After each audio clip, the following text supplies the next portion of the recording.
Today we have some more interesting NHL names on the waiver wire. The Jackets have signed a very interesting college free agent, and we're looking at some NHL trade rumors focusing on teams like the Islanders, the Stars, the Ducks, the Oilers, the Jackets, and more. We'll discuss all the latest coming up next.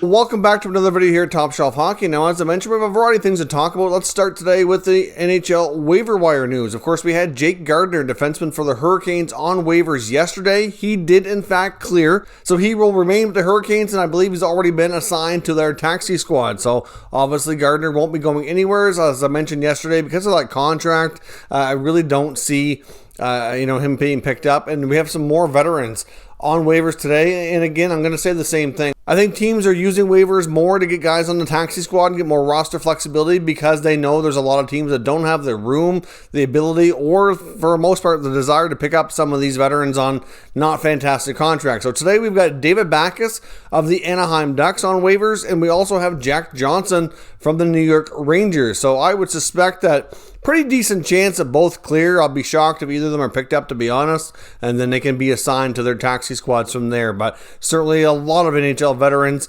on the waiver wire that has gone through this year, and there's bound to be more here in the next little while, especially in the next 3 to 4 weeks heading into the trade deadline as teams try to figure out what their plans are and who they want on their NHL roster for playoffs. Well, the Columbus Blue Jackets have signed a pretty interesting looking college free agent. They've signed Josh Doon from Clarkson University. He's a big center iceman, 6'4", well over 200 pounds. Looks like he's put up some decent offensive numbers. So, I mean, he's played, I believe, 3 years of college. He almost came out of college last year, decided to stay one extra season. So, a big, strong center, prospect to end up here in the organization for the Jackets is not a bad thing at all, considering they do have a lack of depth at center. Now, he's 22 years old, so instead of getting the traditional 3-year entry-level contract, he'll get a 2-year entry-level deal.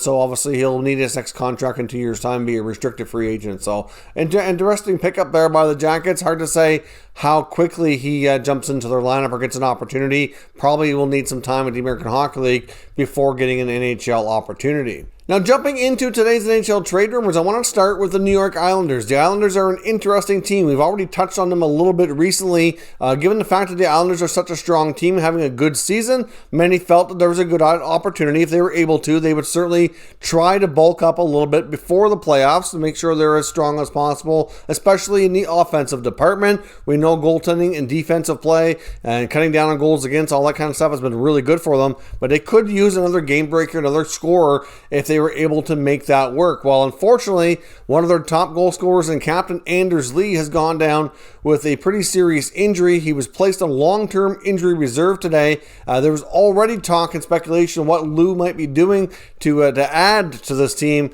Now it's a matter of, will he replace somebody who can take on a similar contract and type of role that Lee provides for this team? I mean, reading reports today from Arthur Staple of The Athletic, it's certainly one to ponder here that they could be looking at some of the top wingers in the unrestricted free agent rental market, basically.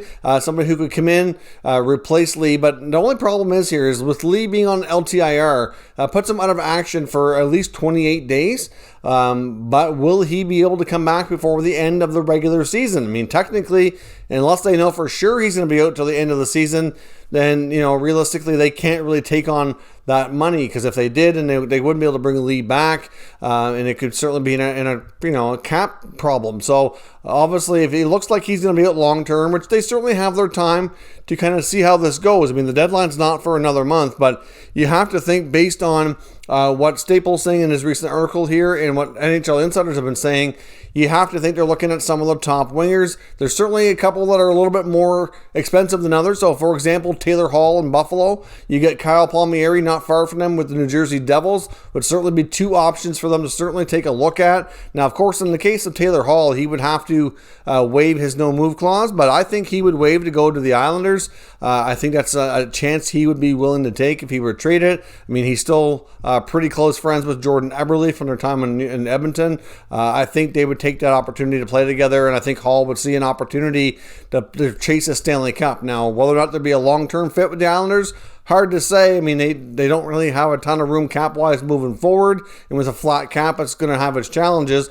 But I think at the very least, it could be a temporary solution. And like I said, you've also got Kyle Palmieri in New Jersey. Obviously, either of those guys are going to have a pretty hefty price tag, and it could result in the teams that they're coming from maybe even retaining a little bit of salary as well, depending on what kind of package they can put together to entice them. Good shape, though, with draft picks and some prospects they might be willing to part with, so it might not be too bad of a situation there to make that kind of acquisition, but there's certainly other options on the market they could look at that would be a little cheaper when it comes to contract, and therefore a little cheaper when it comes to price tag and acquisition costs. So we're looking at guys like Granlund with the Predators, for example. Between he, Hall, and Palmieri, that's three of the top wingers that are expected to be available for trade. So could Lou pull off a big move here and add a good scorer to replace Captain Anders Lee if he indeed is going to be out for the rest of the remainder of the regular season here? Let's stay tuned and find out. I mean, take a look at the Tampa Bay Lightning, for example.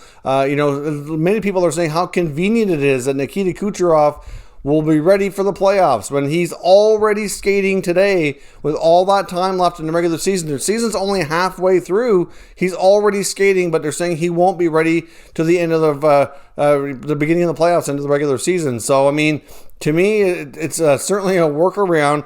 Obviously, they can't bring Kucherov in because there's no way they can do it for the cap. But once you hit the playoffs, the cap goes away, and that's how players and teams get around that. I mean, we saw a number of years back when the Hawks with Patrick Kane was out majority of the regular season, came back for the playoffs, and some are kind of steaming over it, calling it cap circumvention.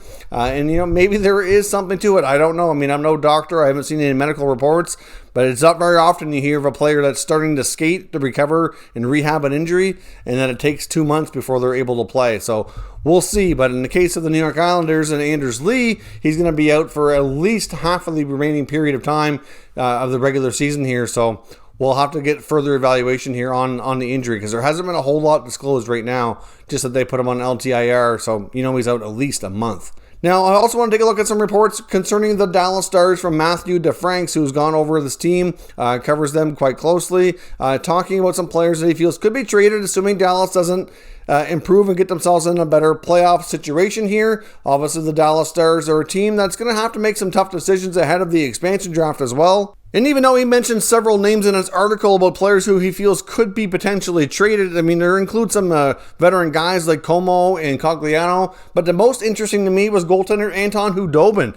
Khudobin was the backbone of that team, taking him to the Stanley Cup final last year, but the expansion draft is going to cause a real problem for them between the pipes, given the fact that longtime veteran Ben Bishop, who has been out injured all year, is still under contract for a couple of years' time, and has a full no-move clause. So they have to protect him unless he agrees to waive, which seems unlikely. Most players are not going to waive their no-move for the expansion draft. That's why they negotiated in their contract in the first place, would be to make sure that they don't have to deal with situations like that. So obviously Khudobin's been their main guy for a long stretch here, going into last year, into the playoffs, through the playoffs, and for the bulk of this year, with Jake Ottinger starting to get more and more opportunity as well, and with Bishop having multiple injuries and surgeries, it's a tough situation for them because they have to protect him, but I'm not really sure they would rather have Khudobin, to be honest. I mean, there's not much difference in age either. Many people might think of Khudobin as being an older goaltender, and he kind of is, but so was Bishop.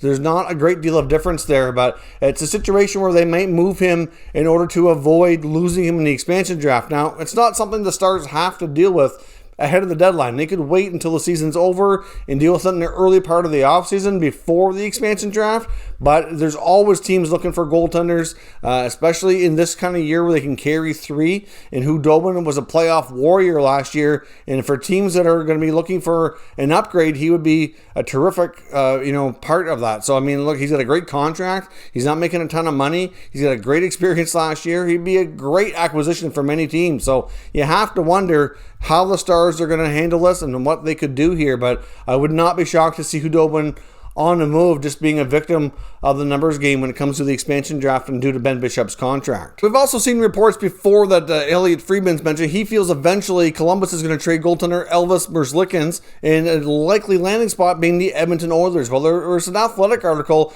posing a potential trade, and this is not a rumor, this is just an author outlining what he feels would be a good trade, and I just want to get your thoughts on it. It would involve the Edmonton Oilers trading goaltender Mikko Koskinen and defenseman Caleb Jones to the Blue Jackets in exchange for Elvis. I mean, obviously, Koskinen's making more money, but obviously Elvis, I think it's fair to say, is the more consistent, better goaltender right now. Caleb Jones is a young up-and-coming defenseman who could get a chance to play with his brother, Seth Jones, in Columbus, which would be a great acquisition for them.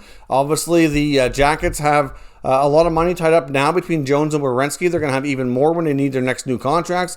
They're going to need some solid young D like Caleb Jones to kind of level out the financial side of things when it comes to the total cost of their D-core. And that could be a terrific pickup for them. Now, of course, they don't have to rush and trade Elvis either. I mean, Columbus is falling out of the playoffs, and there is a possibility they're going to make some trades. I definitely see them as being sellers ahead of the deadline. But when it comes to Elvis, they don't have to rush a decision because he's exempt from the NHL expansion draft due to lack of NHL experience. So they can protect Korpisalo and not have to worry about him. So they could make that decision later on.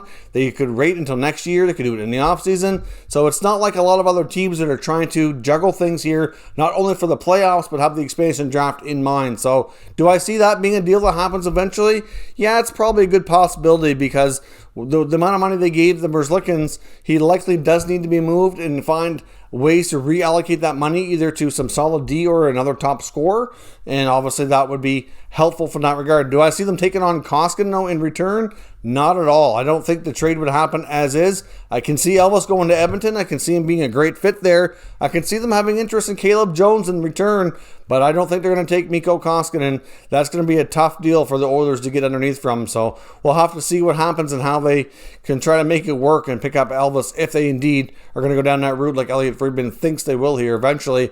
Now, another young player as well that was a bit surprising that was mentioned on Saturday headlines here by Elliot Friedman as a player who could be looking to get some new scenery is Troy Terry of the Anaheim Ducks. It's certainly not a player that we would have suspected would be on the trade block right now, but obviously he's up to age 23 now. He's played over 100 NHL games. Of course, he went through U.S. college hockey for a few years, had a terrific showing at the World Juniors. A lot of success for Terry leading into his NHL career, and he's had some success, but not as much as I think he would have hoped. And I think he probably hoped to be playing a larger role for the Ducks right now than he currently is. They do have a lot of other young players that they're trying to fit into their system longer term, which is why we're hearing a lot of trade rumors about other guys like Ricard Raquel. We saw them move on from Corey Perry last year. So, they have some other guys like Comtois and Sam Steele, Max Jones, they have Lunderstrom, have a lot of other, and there's a few more coming into the mix here as well that haven't even had their chance yet. So certainly Terry, I guess theoretically, is a guy they could part with. But I'm not really sure what the asking price would be. I would think probably